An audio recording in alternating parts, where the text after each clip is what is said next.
According to a new investigation by the Reuters news agency, emails have been uncovered from GOP officials in North Carolina to precincts in the state of North Carolina, urging them, begging them, lobbying them to shorten poll hours and to open fewer polling places with the expressed intent of keeping people of color from making it to the polls this year.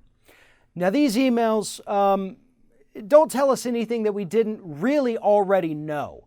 But what they do is they put it all right there in black and white to be verified that the Republican Party of the United States does not want black people to vote. There is no other way to slice this here. They clearly, at least in the state of North Carolina, were trying to limit the number of precincts, of polling places open, and the amount of time they were given for early voting, only to keep black Democrats from being able to vote this year. Because they know, according to statistics, polling places in North Carolina that only had one polling place open during early voting times saw a 20% decrease in overall voter turnout.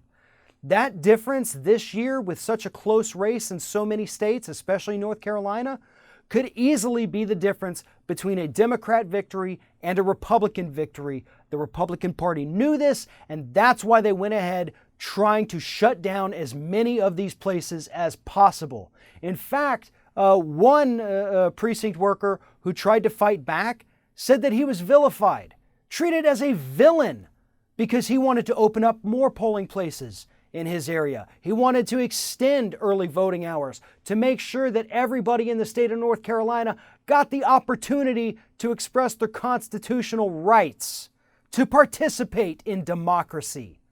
And they acted like he was the asshole in this scenario. But that's what the Republican Party wants to do.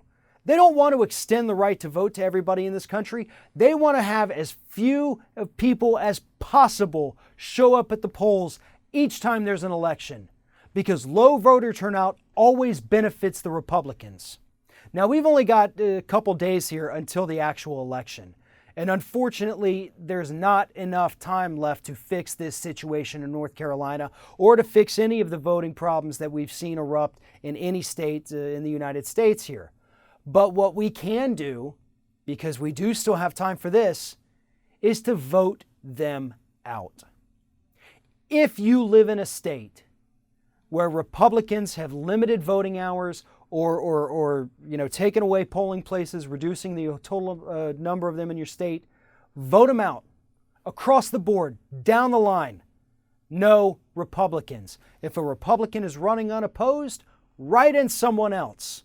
Let them read off those tallies on your local news at night and say that, wow, this guy was running unopposed and only got 60% of the vote. Send that message. That's the best thing you can do. They may have taken away some of the polling places. They may have limited the hours, but they cannot take away your power that you have when you cast a vote.